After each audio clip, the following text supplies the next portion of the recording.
watching Global Gab. This is the show where we recap some of the world's top trending international news stories, things that you need to know about for your next social gathering or date this weekend. I will be recapping today, the week of October 5th. In the news, all right, first up, the TransPacific Partnership. This is a historic new free trade agreement that was signed into being on Monday by President Barack Obama. What it does is it links the U.S., Canada, and 10 other Asia and Pacific nations into a new free trade zone, effectively lowering taxes and making it a lot easier for these countries to trade between each other. So we're talking imports, exports, and of course the argument being made that new jobs will be created. Sounds good, right? Well, not everyone is excited about this, and in fact, trending also on the net right now are a lot of people who are against this deal. People are going so far as to call this the first steps towards fascism. That's right, and that's a word we haven't heard for years. People are saying that what this is going to do is take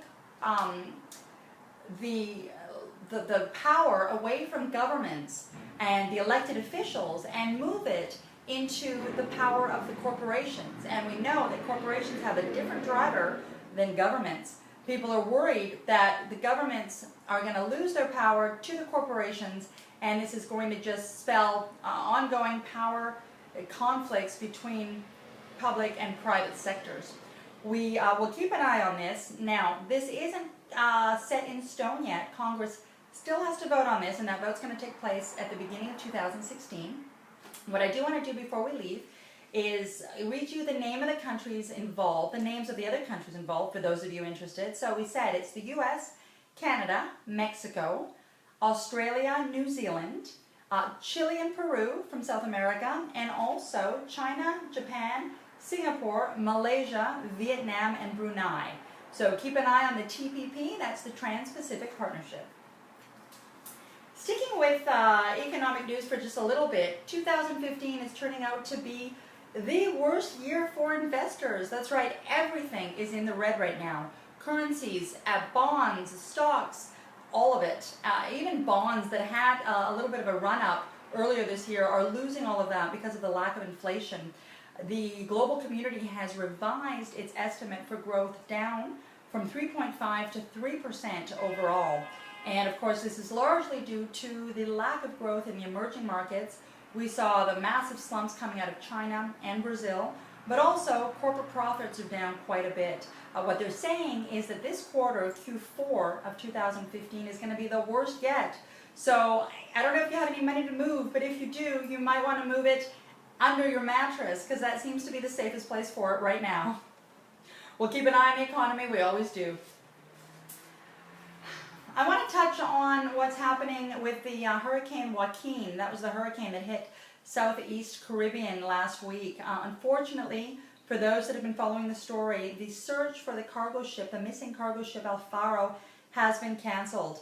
The El Faro, Coast Guard is saying, is officially declared as sunk. Now, this was a cargo ship that was out at sea when the hurricane was approaching. They had intentions to run ahead of the hurricane, and on last accounts, they ran into mechanical failures. And unfortunately, it seems like no one was found. There was a lifeboat from the El Faro, very beaten up, that has been discovered, but it was empty. It was 140-mile winds and over 50-foot waves. So our hearts and prayers go out to any of the families of the members and passengers there of the El Faro cargo ship. You know, it seems as though every session I'm giving out prayers and thoughts to people, whether it's earthquakes in Chile or hurricanes in the Caribbean or Oregon shootings. It's unfortunate that the news is always focused on tragedy, so I do want to lighten up this segment just a little bit on the closing with the Global Gab wildcard headline of the week. Wildcard headline of the week is Tom Hanks finds a student ID and returns it. That's right, this is a true life lost and found story with a Hollywood hero. And what happened was Tom Hanks was walking in Central Park and he stumbled across a student ID. He thought, okay, how do I return this to the person who owns it? And then, of course, he figured, hey, well, I'm Tom Hanks and have one of the most popular Twitter accounts. And so he took to Twitter. He put up her Fordham College ID, showed her a picture and the name Lauren. He was smart enough to cover her last name. And of course, that tweeted around until it got Lauren's attention.